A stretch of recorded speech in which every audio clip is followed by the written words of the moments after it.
अयोध्या के राम मंदिर में चंदा चोरी यानी चढ़ावा में जो चोरी हो रही थी वो एक आपराधिक मसला था और उसे पुलिस के जरिए ही आसानी से सुलझाया जा सकता था।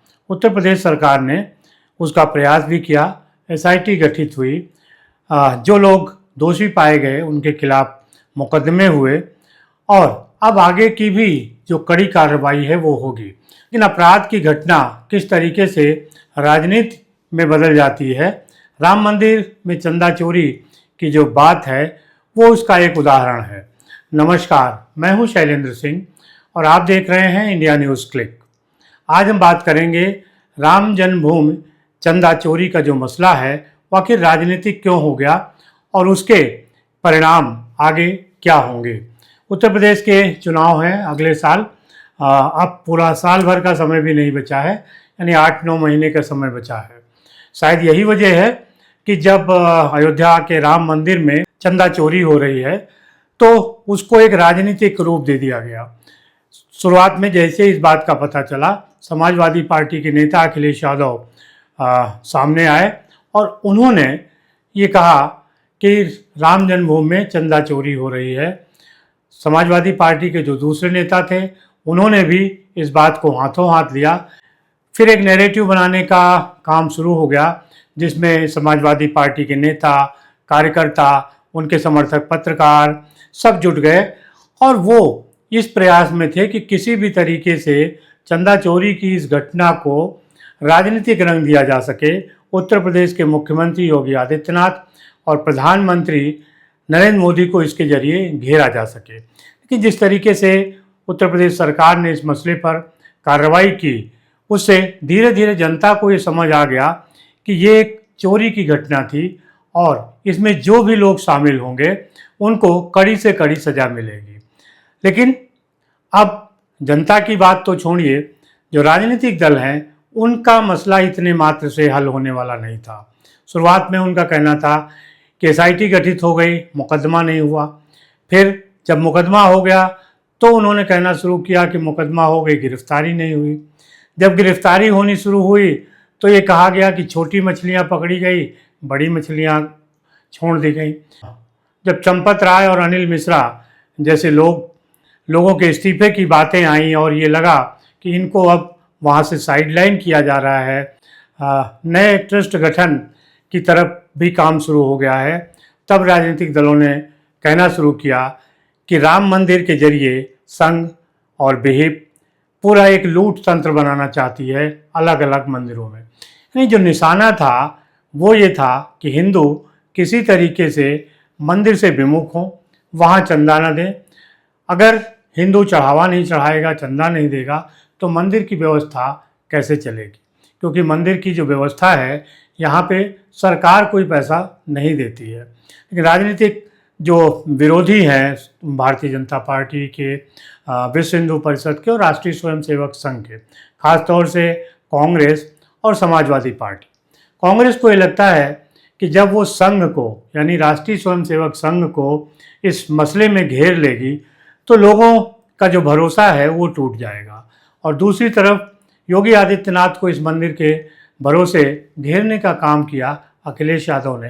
वो लगातार इस बारे में सवाल उठाते रहते हैं कि आखिर राम मंदिर में चोरी, इसके पीछे कौन है, और वो इशारों में योगी आदित्यनाथ का नाम लेते हैं।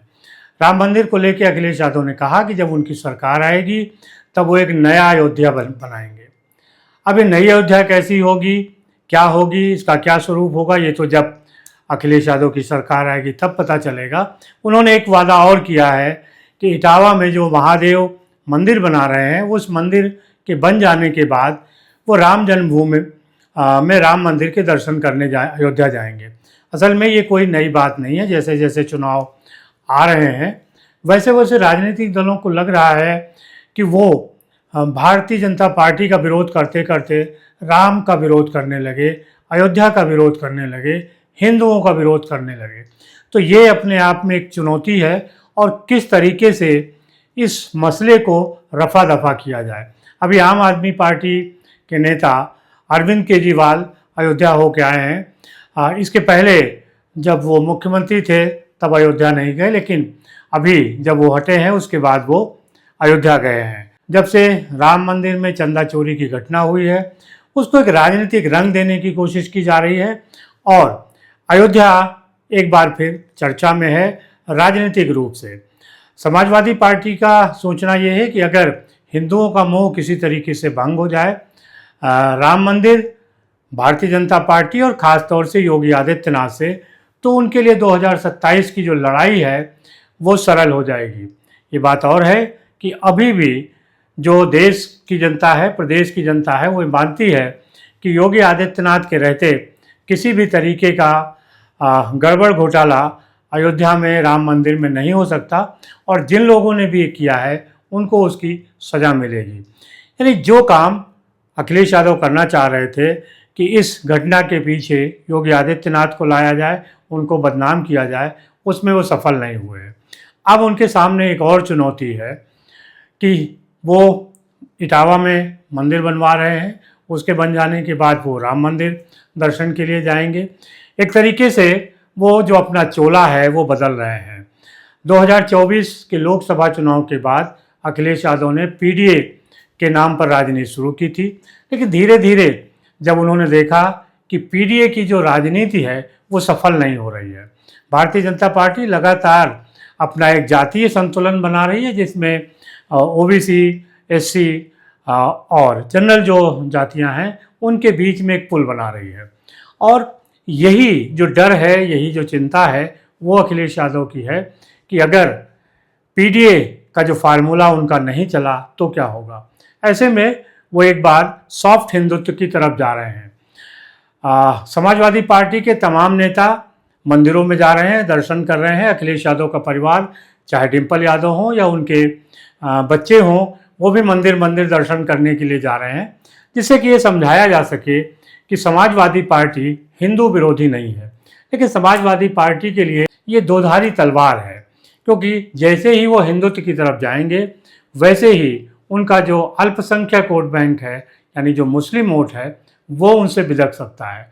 और दूसरी तरफ समाजवादी पार्टी की ही सहयोगी है कांग्रेस, जो एक गिद्ध दृष्टि लगाए हुए है कि किसी भी तरीके से दलित और मुसलमान वो जैसे ही छिटके वैसे ही वो कांग्रेस उनको लपक ले।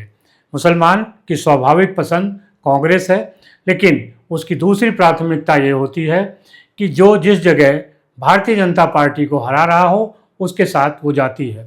और यही कारण है कि उत्तर प्रदेश में वो बहुत सारी स्थितियों के बाद भी समाजवादी पार्टी के साथ रहती है।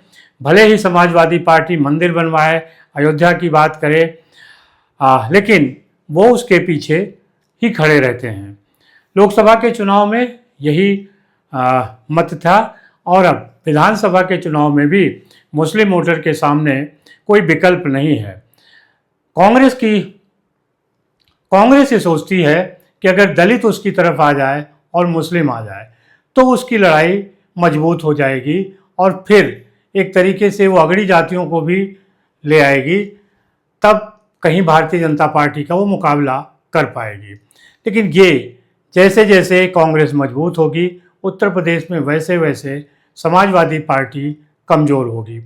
ये बात अखिलेश यादव भी समझते हैं और कांग्रेस भी, लेकिन चूंकि दोनों का गठबंधन है इसलिए दोनों खुलकर कुछ नहीं कर रहे हैं। अंदर ही अंदर वो एक दूसरे की रणनीति बना रहे हैं। कांग्रेस ने एक बदलाव किया है, उन्होंने अपने प्रभारी अविनाश पांडे को हटा दिया है, जो ब्राह्मण वर्ग से आते थे, जो दलित बिरादरी से यानी बहुजन समाज से आते हैं। उन्होंने आते ही कहा कि उत्तर प्रदेश की जो लड़ाई है वो बराबरी की है, सम्मान की है, और अगर समाजवादी पार्टी सम्मान के साथ समझौता करेगी, सीटों का तालमेल करेगी, तभी गठबंधन चल पाएगा, वरना ये गठबंधन नहीं चलेगा। ये बात और है कि समाजवादी पार्टी कि कांग्रेस के स्थानीय नेता कुछ भी कहें, लेकिन जो नेशनल लीडरशिप है, जो हाई कमान है, वो किसी भी तरीके से समाजवादी पार्टी के खिलाफ चुनाव नहीं लड़ेगी। यहाँ पर वो समाजवादी पार्टी के साथ मिलकर ही चुनाव लड़ेगी। और यहीं पे एक बात फंस जाती है कि जब जब समाजवादी पार्टी के साथ कांग्रेस का गठबंधन होगा, तब तब जो दलित वोट है वो फिर कांग्रेस को नहीं जाएगा। अब कई लोग ये कह सकते हैं कि 2024 का चुनाव परिणाम बताता है कि कांग्रेस और समाजवादी पार्टी साथ लड़े, दलित मुस्लिम ने उनको वोट किया। अपनी जगह ये बात भी सही है, लेकिन कई बार चुनाव में कुछ अलग मुद्दे काम कर जाते हैं। 2024 का जो चुनाव था वो संविधान और आरक्षण के विरोध का था।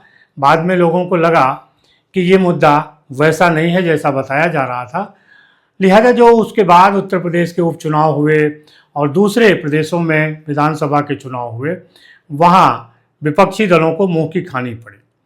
समाजवादी पार्टी के सामने एक और मुश्किल है, वो है कृष्ण जन्मभूमि।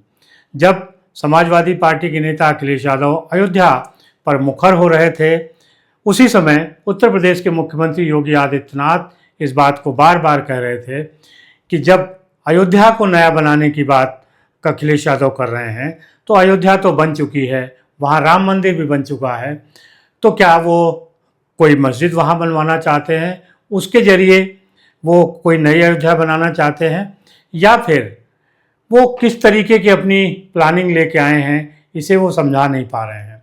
यहीं पर योगी आदित्यनाथ एक सवाल उठाते हैं कि अयोध्या का तो मसला हल हो चुका, अब बारी है कृष्ण जन्मभूमि मथुरा की। तो अखिलेश यादव का कृष्ण जन्मभूमि के बारे में क्या कहना है, क्या सोच है, वो खुलकर बताएं। और ये एक ऐसी स्थिति है जो अखिलेश यादव के लिए बहुत ही सांप छछूंदर वाली है। यानी अखिलेश यादव ना तो राम जन्मभूमि के समर्थन में खड़े हो सकते हैं और ना ही राम जन्मभूमि के विवाद पर। कारण ये है कि वो खुद को यदुवंशी बताते हैं, यानी यदुवंशी श्री कृष्ण के वंशज वो अपने आप को मानते हैं, और उनके साथ ही साथ जो यादव बिरादरी है वो भी खुद को श्री कृष्ण से जोड़ती है। ऐसे में अखिलेश यादव ये कृष्ण जन्मभूमि की तरफदारी करते हैं तो उनका मुस्लिम वोट कट जाता है, और अगर उसकी खिलाफत करते हैं तो फिर ये सवाल उठेगा कि वो किस तरीके के कृष्ण वंशज हैं जो कृष्ण मंदिर का ही विरोध कर रहे हैं। ये एक ऐसी तलवार है जिस पे अखिलेश यादव को चलना कठिन हो सकता है। असल में देखें तो जो धर्म की बात है उसमें विपक्षी दलों को नहीं पढ़ना चाहिए, क्योंकि एक तो उनका इतिहास ऐसा है कि जिसे बार बार याद दिलाया जाएगा तो समझ आएगा कि ये बने बनाए यानी जो बरसाती मेढक की तरह धर्म के समर्थक हैं, बाकी इनकी जो विचारधारा है वो धर्म की नहीं है।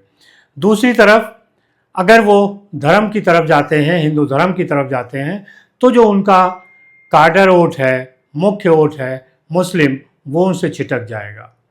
अब देखना ये है कि क्या हिंदू धर्म की बात करते करते अखिलेश यादव मुस्लिम को भी साथ रख सकते हैं।